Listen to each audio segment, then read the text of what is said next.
Hi friends, welcome to my channel.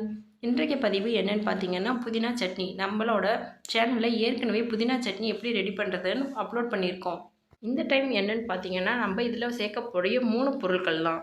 இந்த வீடியோவில் சொல்ல போகிற 3 பொருள் சேர்த்து நீங்கள் சட்னி அரைச்சி பார்த்தீங்கன்னா, இன்னும் 2 இட்லி வேணும்னு உங்கள் வீட்டில் இருக்கவங்க வாங்கி சாப்பிடுவாங்க.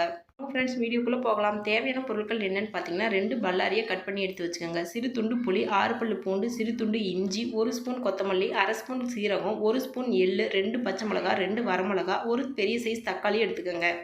ஸ்டவ் ஆன் பண்ணி கடாய் எடுத்து வச்சுட்டு கடாய் ஹீட் ஆனதுக்கப்புறம் 1 ஸ்பூன் நல்லெண்ணெய் சேர்த்துக்கோங்க. 1/2 ஸ்பூன் உளுந்தம்பருப்பு, 1/2 ஸ்பூன் கடலைப்பருப்பும் சேர்த்துக்கோங்க. எடுத்து வச்சுருக்க பொருளில் வெங்காயம், தக்காளி, புளியை மட்டும் சேர்க்காம மற்ற பொருள் எல்லாமே சேர்த்துக்கலாம்.